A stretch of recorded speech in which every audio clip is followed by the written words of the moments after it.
Good morning, or depending on when you're watching this, good afternoon, good evening, or good night. My name's Ross, and as always told, out of Voice of Radio. So today, we need to take a little bit of a look at the top 10 most expensive gold cards in the game right now. Astral Radiance has just come out, and Astral Radiance has chucked a bunch of cards onto the list, and it's been about 6 months since we did the list. We've had a few more sets. Quite frankly, ladies and gentlemen, it's time. Although, a quick warning while we're here. When it comes to Astral Radiance, please do bear in mind that set has just come out. And prices are starting to level off. The set's been out for a few days now, and as I showed you the other day, prices have already started coming down to a sensible level. Do not buy between pre-release and set release. That's a terrible idea.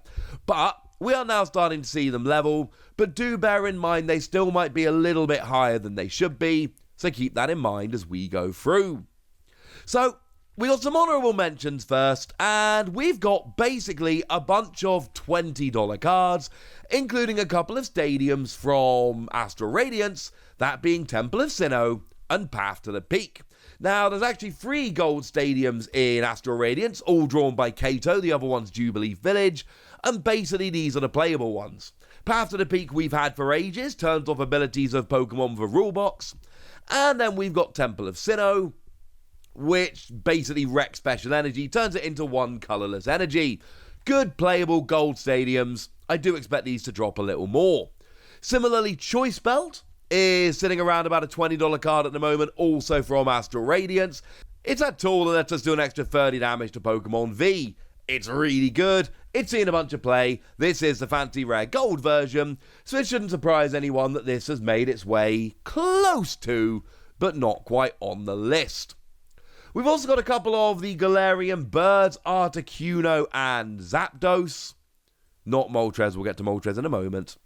And these are good playable cards that haven't quite made the list. So all of these cards are about $20. Obviously, Galarian Zapdos has got that amazing ability that often lets you attack for 1 energy, and then it does 170 while hitting a great weakness. And we've got Galarian Articuno, which is, discard 2 cards from your hand to draw 1. Basic Pokemon, draw, emptying out your hand. This is all good stuff. And then we've got both Level Ball and Ultra Ball, that I honestly expected to be a bit higher up on this list, I'll be honest with you. Didn't quite make it. Came in just a little bit lower. They're both sitting down around $20. And obviously these are both just really good Pokemon search cards. Ultra Ball, discard 2 cards from your hand and search for any Pokemon. Level Ball, get any Pokemon with 60 HP or less. These are really good cards that are staples in a whole bunch of decks. I would imagine that over time, we're probably actually going to see that Ultra Ball especially does keep creeping up. But remember, we have had other prints of Gold Ultra Ball, so maybe this is it. Maybe this is as high as it ever gets.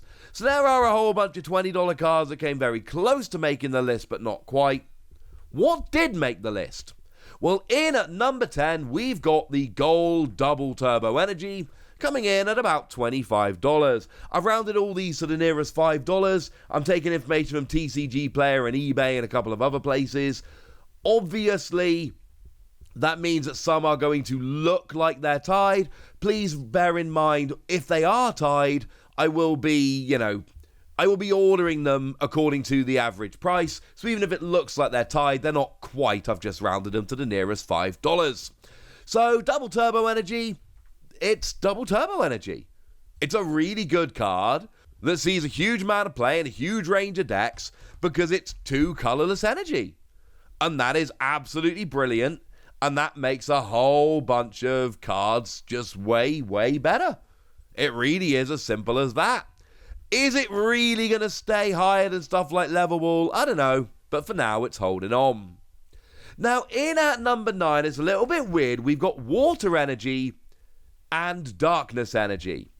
Now, obviously a little while ago, we went through this little run where every set would have a couple of, and 3 most of them, gold energy. And we got all of them printed. To be clear, they are not all created equal. Water Energy and Darkness Energy are number 1, and there's a bit of a gap between the others. These are $25 cards, But honestly, most of the rest of them aren't even that close. The thing is, right now, Water Builders of Arceus are amongst the best decks in the game. Palkia is just about to drop and become one of the best decks in the game. And basically, water decks, even though they're not always playing a whole bunch of water Pokemon, they are just really, really good right now. And, Melanie being able to accelerate energy has certainly helped. And that makes this big. As for Darkness Energy, we've got a whole bunch of stuff out there like Galarian Moltres, seeing a ridiculous amount of play. And that means that Darkness, it's largely coming around as a Mew counter, I'll be honest with you. And that's enough. They're just two typings where people are playing them a lot right now. And that means that the energy is more in favour, so the price ends up going up. Nice little tip from your old pal Wassy here. We've seen this before with gold energy in the past. These do tend to fluctuate pretty wildly as the metagame changes.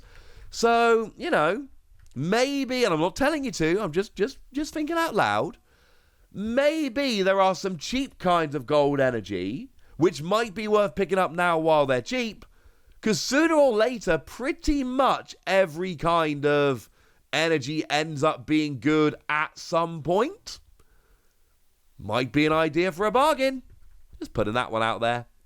Now, in at number 8, we've got Houndoom from Battle Styles, and I'll be honest with you, this is one of those ones that surprises me a little bit. It's holding on really nicely. The thing is, single strike decks have all but disappeared. I watched the stream from Vancouver Regionals this weekend, and I'm hoping you guys did as well. It was an awful lot of fun. Single strike is not a relevant archetype right now. And I know Houndoom's a moderately popular Pokemon, but I don't think anyone's really arguing it's a proper top tier Pokemon like that. And single strike decks have largely run away, and yet it remains. And then in at number 7, we've got Zacian V. Unlike all the other cards so far, from 10 upwards, it's about a $25 card. There is a lot of clumping. I showed you a big bunch that didn't quite make the list. They were all $20 cards. And now I'm showing you a whole big clump that are all $25 cards. And Zacian seems to be a little bit of a holdover almost. Because there was a time where Zacian was the absolute hands-down best card in the game, and every tournament was being dominated by Zacian. Zacian's done. I don't want to be rude. It's rotating out in a couple of months, more than likely. Well, 3 or 4. But the fact, about 3. But the fact of the matter is, it hasn't been relevant for a little while now, and there is nothing to suggest it's going to be relevant again before it rotates out. It had its time, it was great, it's done. But actually, it's holding on to its value pretty nicely. It's a box legendary, it has been really good in the past, it can take a while for those prices to come down. Now, in at number 6, we've got a bit of a jump here up to $35. We've got Samurott VSTAR and Dialga VSTAR. I'm cheating a little bit here, I'm clumping these two together, because they're both coming in somewhere in the region of about $35. Although Samurott weirdly is trending a little bit higher, which I don't completely understand. And yeah, like I've said, we're early. These will probably come down. Dialga's a popular Pokemon, but it's not proving to be that great as a card. Although, to be fair, in Expanded, it is actually really quite fun, because you can try and string turns together, although it's not the easiest thing to do. And Samurott, now I'm personally very excited about Samurott. I think Samurott's great. I think the whole 2 energy, 110 damage, but 220 if the active's got any damage on, I think it's really good and has a lot of potential. But it's not proving out yet, either in Japan or over here. So what we've got is a couple of gold V-Star that could be good, but aren't really proving it right now. Dialga's a very popular Pokemon, Hisui and Samurott's alright. And I get the feeling these are probably a little too high. You know what isn't too high? Quick Ball in at number 5. Quick Ball's amazing. Now, Quick Ball's also a weird one because, as I've said, we are expecting at the end of August, beginning of September, we are expecting Sword and Shield, Rebel Clash, Darkness Ablaze, and Vivid Voltage to all rotate out. We're going to be rotating to Regulation Mark E onwards. And as it stands at the moment, that means Quick Ball will rotate out. To answer the question I always get, Yes, Quick Ball was reprinted in Fusion Strike, however, it was reprinted with a regulation mark of D, so they reprinted it to make it more available, but they didn't update its legality. It will be rotating out. And right now, Quick Ball's like a staple in every deck, so the fancy gold version is going to be one that people are after. But that's going to run out. Are people still going to want gold Quick Ball when it's not legal in standard, only in expanded? Quite possibly not. So this is one that we could see dropping quite a bit in the future. Now, in at number 4, we've got the one card from Celebrations that makes the list, and we all know what it is. It's Mew! You see, Celebrations was that wonderful set that was split into 2 halves. You had the regular set, and then you had the classic collection. And in the regular set, there was only really one card that was worth pulling, in terms of value at least. And that was Mew. Obviously, in the classic collection, you had Charizard and a couple of others. And really, it was just Charizard and Umbreon. But there were a couple of others that were, here and there. But the Mew was a big card. Came in at $40. That's a pretty big deal. That gold Mew was not easy to pull for some people. I mean, I pulled, at least, I forget, I pulled like a dozen, something like that, Full Art Professor's Research, whereas other people, I was literally sending them to my friends who could not pull them because I had so many, and yet I had other friends who opened multiple Mew, but no Professor's Research. It was weird, the Full Art version. Either way, this one's holding its value quite nicely, and it's from Celebrations, it's from Mew, this one's going nowhere. Now, in at number 3, we've got Palkia VSTAR, and we do see a little bit of a jump here. There was $5 between 6 and 4. We've now jumped 10. And this is a big deal. And this one I don't expect to go anywhere anytime soon. And I know that it is from Astral Radiance, and I've told you those cards might be slightly overvalued at the moment, but not Palkia. You see, the thing is, we expect Palkia to be one of the best decks in the game. 2 energy, 60 damage, plus 20 more for each bench Pokemon, yours and your opponent's, plus an ability that can accelerate free water from the discard. I've been testing a bunch of Palkia over the weekend. It's the new deck. I tend to do that when a new deck's coming out and it's looking really good. I'll sit down for a few hours and give it a good old test. Palkia seems legit. Like, really, really good. Also, while we're here, I think until you sit and play the deck a bunch, you don't realise quite how good Radiant Greninja is in that deck. And don't get me wrong, it looks good in the deck, but oh my goodness, that V-Star power into a surprise Moonlight Shuriken for 2 prizes. Oh, that's a thing of beauty, that is. The point is, we got one of the best cards in the game. It's the gold version, yeah. Oh yeah, speaking of which, in at number 2, we got Arceus.